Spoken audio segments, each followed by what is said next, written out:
थी स्कूल जाने की।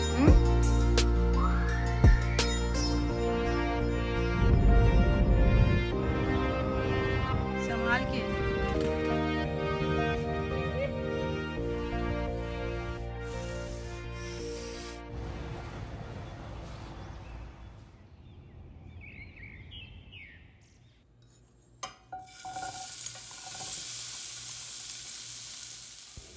अस्सलामुअलैकुम एंड हेलो एवरीवन। क्या हाल चाल हैं और कैसे हैं आप सब? उम्मीद करती हूँ आप सब खैरियत से होंगे। तो सबसे पहले ना मैं आप लोगों को सॉरी बोलना चाहती हूँ। पूरे 21 डेज़ के बाद व्लॉग अपलोड कर रही हूँ, लेकिन आप सब होम मेकर्स हैं, डेफिनेटली इस बात को समझेंगी कि घर है तो परेशानियाँ भी आती जाती रहती हैं। पिछले कुछ टाइम से ना मैं कुछ चीज़ों में थोड़ी उलझी हुई थी और किसी भी चीज़ में मेरा दिल नहीं लग रहा था। इसी वजह से मैं यूट्यूब पे भी अपना 100% नहीं दे पा रही थी। लेकिन धीरे धीरे अब चीज़ें पहले की तरह नॉर्मल होती नज़र आ रही हैं और मैं भी अपनी वापस रूटीन में आने की पूरी कोशिश कर रही हूँ। तो अभी है ना यहाँ पे सुबह के 5:20 हो रहे हैं।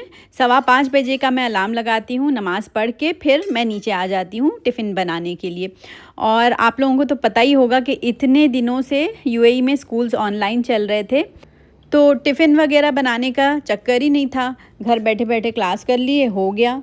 आज काफ़ी दिनों के बाद आप लोग ये टिफ़िन वाला शॉट देख रहे होंगे। तो आज है ना टिफ़िन के लिए मैंने पनीर रोल बनाई हूँ। ये जो पनीर है ना वो मैं रात में ही मैरिनेट करके रख दी थी, और जो कैप्सिकम और अनियंस वगैरह है ना, ये सारी प्रिपरेशन भी मैंने रात में ही कर ली थी, ताकि सुबह उठ के फटाफट से तवे पे ना उसको मैं खाली एक बार सौटे कर लूँ। और मुझे लगता है कि ये लंच बॉक्स भी ना उतना ही खुश हो रहा होगा जितनी कि मैं, क्योंकि ये बेचारा कब से अंदर कैबिनेट में पैक था। आज इसको खुल के जीने का मौका मिला है।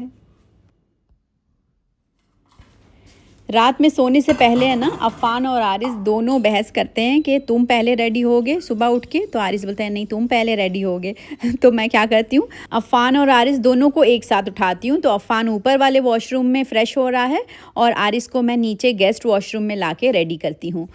तो ये झगड़ा ही ख़त्म कि पहले आप किसको उठाएंगी, दोनों लोग को साथ में उठना है। एनीवेज़ इन लोगों का लंच बैग बिल्कुल रेडी है, वाटर बॉटल भी रिफ़िल कर दी थी। अब बस स्कूल छोड़ने के लिए निकल जाऊंगी।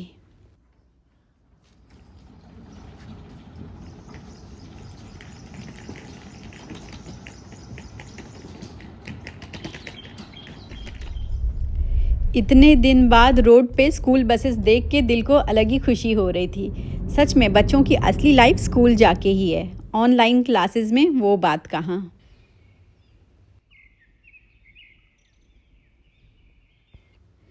अफ़ान और आरिस को मैं स्कूल ड्रॉप करने गई थी, तो फ़लक भी उसी टाइम पे रेडी होके स्कूल के लिए निकल गई। और यहाँ पे अब ज़ईम आ गया है नाश्ता करने के लिए। इसमें क्या क्या डाले हो? ओट्स, दूध, Greek yogurt, chocolate chip, Oreo, protein powder. तो कितनी कैलोरीज है उसमें? 400। 400 कैलोरीज। हाँ। और इस अंडे में 300। अच्छा, तो 700 कैलोरीज का तुम्हारा नाश्ता है। हाँ। फिर लंच करोगे? हाँ। लंच भी करोगे? हाँ। और डिनर भी? हाँ। ज़ईम अपना ब्रेकफास्ट खुद ही तैयार करता है। मैं बोलती हूँ अंडा बनाए हो तो साथ में एक पराठा भी दे देती हूँ, तो कहता है नहीं अम्मा, खाने में प्यार मत दिखाइए, हमको अपनी डाइटिंग करने दीजिए। तो बस यहाँ पे ज़ईम रेडी हो गया है और निकल रहा है अभी ऑफिस के लिए। वालेकुम अस्सलाम।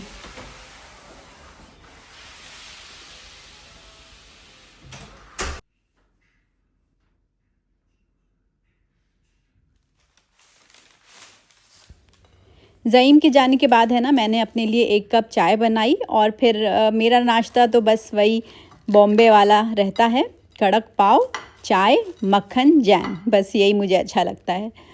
और आप लोग सोच रहे होंगे कि मैं एकदम अकेले अकेले आज नाश्ता क्यों कर रही हूँ, हस्बैंड कहाँ हैं? तो हस्बैंड जो है ना वो चाइना गए हुए हैं। काफ़ी टाइम से इनका पेंडिंग था बिज़नेस ट्रिप पे जाना, लेकिन जो हालात थे यूएई में तो डर लगता था कि अगर गए तो कहीं फ़्लाइट बंद हो गई, तो इस वजह से ना वो ट्रैवल नहीं कर रहे थे। अब अल्हम्दुलिल्लाह धीरे धीरे जो फ़्लाइट्स वगैरह हैं वो नॉर्मल हो रही हैं, तो फिर हस्बैंड जो हैं वो 1 हफ़्ते के लिए चले गए। इतने दिनों से जब बच्चों का स्कूल ऑनलाइन था तो घर में खूब चहल पहल रहती थी नाश्ते के टाइम, मगर अब जब सन्नाटा हुआ तो एकदम सन्नाटा हो गया।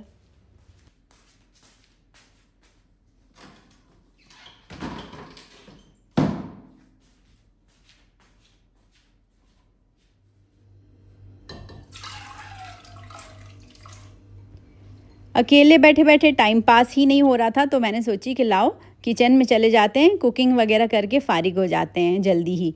तो देखिए यहाँ पे मैं खट्टी दाल बना रही हूँ। तुअर दाल है, ये सुबह ही मैंने भिगा दी थी। इसमें हल्दी, नमक और मोटा मोटा कटा हुआ टमाटर डालना है एक, और थोड़ा सा तेल।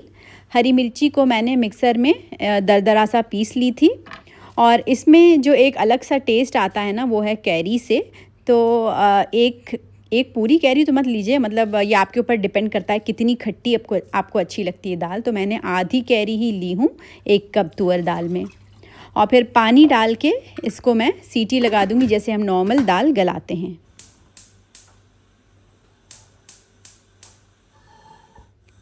आज है ना, मैं सोच रही थी कि बच्चों को कैबेज खिलाती हूँ। तो देखिए कुकर में कड़वा तेल मैंने ले ली हूँ, और जैसे ही तेल गरम हो गया, खौलने लगा, तो फिर उसके बाद इसमें मैंने मेथी और हींग डाल दी। और फिर मिक्सर में 3G पेस्ट ऐड कर दीजिए, मतलब पेस्ट नहीं बनाइएगा, थोड़ा दरदरा रखिएगा, जिंजर, गार्लिक और ग्रीन चिली। तो इसको डाल के आप थोड़ा सा भून लीजिए। और ये है कैबेज, लंबे लंबे कटा हुआ। ऐसे दिखने में आपको लग रहा होगा कितना सारा है, लेकिन एक बार जब हम डाल के उसको भूनना चालू करेंगे ना, तो फिर ये श्रिंक होके एकदम थोड़ा सा हो जाता है। तो बस इसको मैं तेज़ आंच पे भूनूंगी 5 से 10 मिनट के लिए।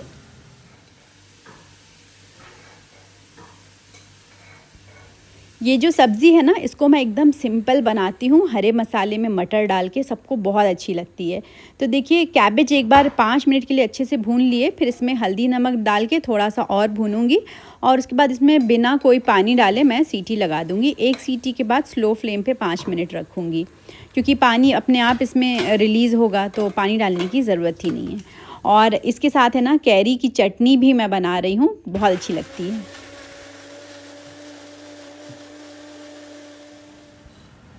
एक बार जब दाल का प्रेशर रिलीज़ हो जाए ना, तो फिर आप ढक्कन खोल के एकदम अच्छी तरह से ना बीटर से मिक्स कर लीजिए, ताकि जो खड़ा खड़ा टमाटर है, कैरी है, ये सब ना एकदम दाल के अंदर घुल मिल जाए।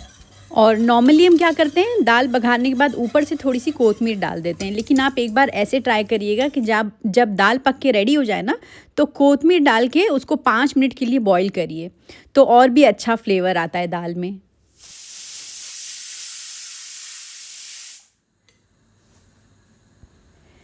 अब यहाँ पे खट्टी दाल की तड़के की तैयारी हो रही है, और असली घी में बस थोड़ा सा मैंने ज़ीरा डाली हूँ। ज़ीरा जैसे ही क्रैकल हो गया, तो फिर कड़ी पत्ता डाल देना है। और ये ना हमारे पेड़ का कड़ी पत्ता है, एकदम क्या खुशबू आ रही थी, इतनी अच्छी सी।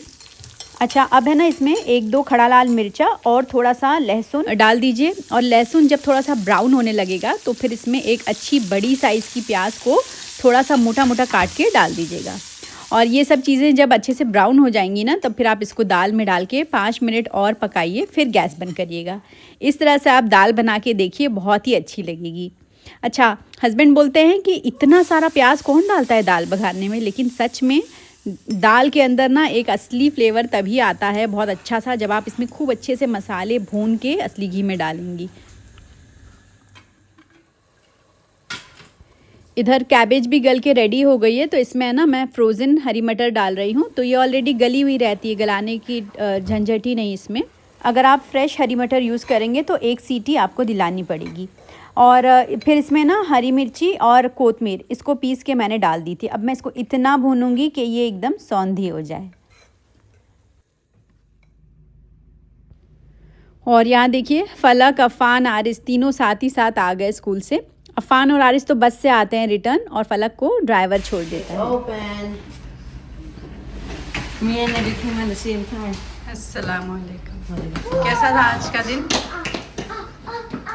सब लोग आए थे, सब बच्चे आए थे, तो There was like 5 or 6 missing. 5-6 missing थे, बाकी सब आए थे। वालेकुम अस्सलाम। कैसा था आज का तुम्हारा दिन? It was fine, just a lot of studies. अपान, लगता है तुम बहुत ज़्यादा थक गए हो। No. आदत जो छूट गई थी स्कूल जाने की। हमको तो बहुत खुशी हो रही है। कोई खुश हो ना हो स्कूल जाने से, माशाल्लाह मेरा आरिस बहुत ही खुश है। वो अपने फ्रेंड्स को बहुत मिस कर रहा था। सुनो, वॉर की वो कुछ दिए थे ट्रेनिंग सेफ्टी। क्या?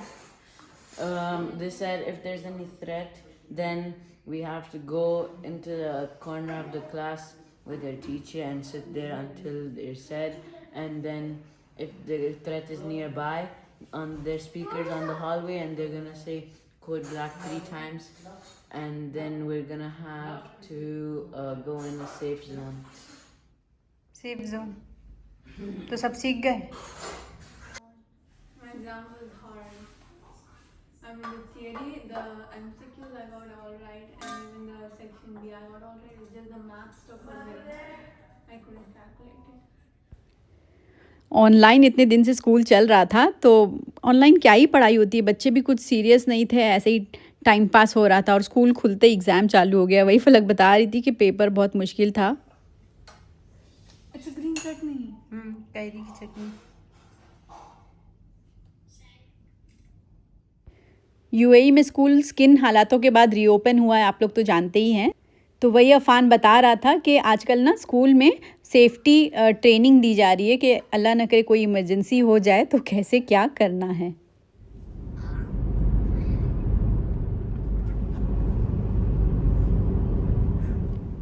लंच वगैरह करने के बाद है ना, फिर आरिस को नहलाने से पहले मैंने सोची कि लाओ उसका बाल कटवा देते हैं। इतना बड़ा बड़ा बाल हो गया था। तो हमारे घर के नज़दीक ही एक जेंट्स सैलून और लेडीज़ सैलून की शॉप है साइड बाय साइड। तो वहीं पे मैं आरिस को ले गई थी। और अंदर मैं नहीं गई क्योंकि जाहिर सी बात है ये जेंट्स सैलून है। जो अंदर हेयर ड्रेसर है ना, उनको बाहर ही बुला के मैंने बता दी थी ऐसे ऐसे ऐसे काट दीजिए आरिस का बाल, और मैं बाहर ही वेट कर रही थी। तो बस 10-15 मिनट में फटाफट से उसका बाल भी कट गया और हम घर वापस चले गए।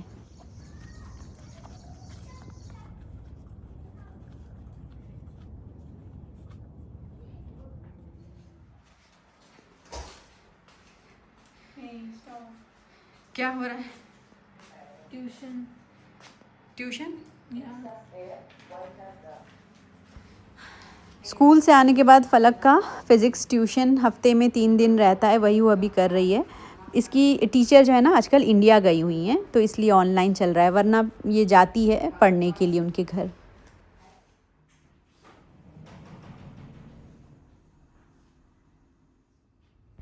अब बज रहे हैं यहाँ पे शाम के 5 और 5 बजे जो है ना वो मेरे गार्डन में प्लांट्स को पानी देने का टाइम होता है।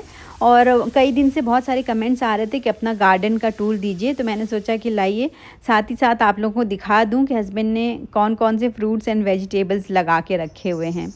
तो देखिए ये छोटा सा पपाया का पेड़ हम लेके आए थे, माशाल्लाह से इतना बड़ा हो गया है और खूब सारा पपाया अब इस पर उगना भी चालू हो गया है, बस पकने की देरी है। और इसके साइड में ये है इंजीर का पेड़, पहले भी आप लोगों ने देखा होगा, माशाल्लाह से इस पे साल भर इंजीर फलती है। और ये है गोभी का पेड़, तो इसको भी ना हस्बैंड ने सीड से लगाए थे, माशाल्लाह से इसकी ग्रोथ भी अच्छी हो रही है। अब बहुत जल्द इस पे गोभी भी होना स्टार्ट हो जाएगी। हस्बैंड जब कोई भी सीड्स शुरू में लगाते हैं ना, तो वो कहते हैं मिस्टिंग किया करो, पानी को एकदम जैसे फव्वारे की तरह मारा करो। बहुत फोर्स में पानी डालेंगे ना तो सीड सारी सॉइल के ऊपर आ जाती हैं। तो यहाँ पे ना हस्बैंड ने धनिया की पत्ती उगाने के लिए सब सीड्स डाले हुए हैं, तो उनको मैं सिर्फ मिस्टिंग करती हूँ जब तक कि वो उगना ना स्टार्ट हो जाए। गार्डन का ये वाला एरिया आप लोगों ने पहले भी कई बार देखा होगा। यहाँ पे हम लोगों ने क्लाइंबिंग प्लांट्स और क्रीपर्स के लिए रेलिंग लगाए हुए हैं ताकि इनको अच्छा सपोर्ट मिले और फिर ये और अच्छे से ग्रो हो। तो पूरे विंटर्स हम लोगों ने खूब सारा नेनुआ और लौकी एंजॉय किए। और कहते हैं सब्र का फल मीठा होता है, लेकिन जब अपने हाथ से कोई फल या सब्ज़ी लगाओ ना तो वो और भी मीठी लगती है। ये देखिए यहाँ पे लौकी है। ये जेरूसलम के चेरी टोमेटोज़ हैं, साल भर ऐसे ही फलते हैं। तो ये हम लोग ने स्पेशली बर्ड्स के लिए लगाए हैं। अगर कुछ उनको खाने के लिए नहीं रहेगा ना तो लोग इंजीर जाके खा लेती हैं, तो इसलिए ये चेरी टोमेटोज़ उन्हीं के लिए हैं। ये चीकू का पेड़ है, पिछले साल हमने लगाया था, अब तक इस पर कोई फल नहीं आया है। और इसके साइड में देखिए कड़ी पत्ता, यहीं से मैं तोड़ तोड़ के ले जाती हूँ बघारने के लिए दाल।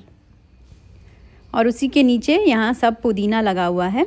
पुदीना ना पूरे गार्डन में 3-4 जगह है। पता नहीं कैसे, कोई जंगली पुदीना और कोई जो है हम लोग ने लगाया था। लेकिन ये वाला जो पुदीना है, इस पे जब हम लोग पानी डालते हैं ना, इतनी अच्छी खुशबू आने लगती है पानी डालते ही। ये प्लूमेरिया प्लांट है और बस अब इसका ना फ्लावरिंग का सीज़न शुरू होने ही वाला है। ये कौन सा पेड़ है ये मुझे बताने की ज़रूरत नहीं, क्योंकि इसका फल देख के आप खुद ही समझ जाएंगे। ये अनार है। पिछले घर में भी ना हम लोग ने अनार का पेड़ लगाया था, लेकिन वहाँ पे ना इस तरह से कलियाँ हो के सब जो है वो गिर जाता था अनार, एक भी मतलब फलता ही नहीं था। लेकिन यहाँ पे पिछले साल हम लोग ने ये अनार का पेड़ लगाया है। पिछले साल तो कोई भी फूल फल कुछ नहीं आया था, इस साल फूल आना चालू हुआ है इसमें। और ये देखिए दीवार पे ना उस तरफ से भी अगर आप जाके झांकेंगे ना तब भी आपको नज़र आएगा, उधर चला गया है, लटकता है खूब। और ना अभी थोड़े ही दिन में जो है ये अनार बन भी जाएगा पूरा प्रॉपर, तब मैं आपको दिखाऊंगी। होप कि इस साल जो है ये गिरे ना। बाकी यहाँ रेलिंग पे हम लोगों ने कुछ डेकोरेटिव फ्लावर्स लगाए। ये इतना जंगली होता है ना, ज़रा सा लगा दो कहीं एकदम बढ़ के खूब सारा हो जाता है। ये हैंगिंग बास्केट्स में ना ज़्यादातर बहुत अच्छा लगता है। और यूएई में भी ना ये आपको जगह जगह जैसे रोड में, किनारों पे, राउंड अबाउट पे आपको अक्सर देखने के लिए मिलेगा। ये तो हो गया हम लोगों के घर के बैक साइड वाला गार्डन का टूर। अब जो हम लोग का घर का एंट्रेंस है ना, वहाँ पे भी खूब सारा प्लांट्स हस्बैंड ने लगाए हुए हैं। ये वाला जो प्लांट आप देख रहे हैं जिस पे मैं पानी मार रही हूँ ना, ये क्रोटॉन का प्लांट है। अब लेकिन इसको ना छुपाना पड़ेगा कोई चीज़ से, क्योंकि गर्मी बहुत ज़बरदस्त है। और ये है लेमू का पेड़, और पिछले साल हम लोगों ने लगाया था, पूरा सूख गया। अब देखिए फिर नया जो है इसमें कलियां आना शुरू हो गई हैं, थोड़े थोड़े से लेमू भी बनना शुरू हो गए हैं। अब देखते हैं ये कितना फलता है। इस वाले पेड़ की तो बात ही मत करिए। एक छोटा सा स्टेम हम लोगों ने लगाया था, ये इतना बढ़ गया है। इस पर ऑरेंज फ्लावर्स आते हैं, बहुत खूबसूरत लगता है। अच्छा, ये जिसको मैं पानी मार रही हूँ ना, ये हिबिस्कस प्लांट है। और ये वाला जो है ना देसी हिबिस्कस है। इस पे रेड रेड कलर के छोटे छोटे से फूल आते हैं। इसकी जो लीव्स है ना ये वैरीगेटेड हैं, मतलब शेडेड हैं थोड़ी। और इसका जो फूल होता है ना, इसको मैं अक्सर यूज़ करती हूँ तेल बनाने के लिए, बहुत फ़ायदा करता है। इसके साइड में जो आप ये छोटा सा प्लांट देख रहे हैं ना, ये है मैंड्रीन ट्री। तो इतने ज़्यादा इसमें जो है मैंड्रीन लटक रहे हैं, मतलब मैं क्या ही बताऊँ आपको। उस तरफ जो है ना ज़्यादातर सारे फले हुए हैं। ये देखिए इतने ज़्यादा। इसको ना एक्चुअली लेमू की जगह पे मैं यूज़ करती हूँ। मैंने कई दिन से लेमू ख़रीदना ही छोड़ दी हूँ। ये मौसम उसकी तरह दिखता है, संतरे की तरह, लेकिन ये एकदम खट्टा होता है, लेमू होता है। इतना ज़्यादा लदा हुआ है कि आप जहाँ उठाएंगे ना डाली, वहाँ पे लेमू ही मैंड्रीन नज़र आएगा आपको। ये पता नहीं कौन सा प्लांट है, इस पे वाइट कलर के ना बहुत अच्छे से फ्लावर्स आते हैं। और फिर यहाँ साइड में लाइन से तीनों ऐसे प्लांट्स लगे हैं जिनमें हफ्ते में एक बार सिर्फ पानी की ज़रूरत होती है। डेजर्ट रोज़ और बोगनविलिया। जितना ज़्यादा पानी देंगे उतनी ज़्यादा पत्ती होगी, जितना कम पानी देंगे उतने ज़्यादा फूल खिलेंगे। बोगनविलिया पे ना फ्लावर्स एक बार पूरे अच्छे से एकदम भर के आते हैं, फिर कुछ टाइम के लिए गायब हो जाते हैं, गिर जाते हैं। फिर थोड़े दिन के बाद जब वो भरता है ना, तो देखिए कुछ इस तरह से लगता है, बहुत अच्छा लगता है। तो अभी धीरे धीरे फ्लावर्स आने का टाइम हो गया है इसका। कहाँ जा रहे हो?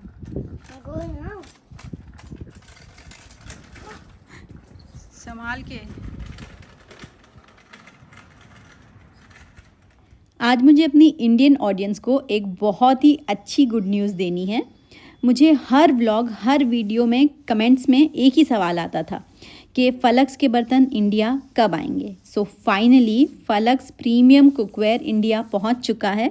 मेरी बहन ने कुछ पीसेस इंपोर्ट करके अपने पास मंगवाए हैं। क्वांटिटी बहुत ही छोटी है, और जो यूएई के हालात चल रहे हैं उस वजह से पता नहीं नेक्स्ट शिपमेंट कब हम भेज पाएँ। तो जो लोग इतने टाइम से वेट कर रहे हैं, उनकी इंतज़ार की घड़ियां फाइनली ख़त्म हुई। स्क्रीन पे मेरी बहन का कॉन्टैक्ट नंबर दिया हुआ है। Delivery all over India available है, और जो यूएई के रहने वाले हैं वो परचेज़ करना चाहते हैं तो उनके लिए लिंक डिस्क्रिप्शन बॉक्स में है।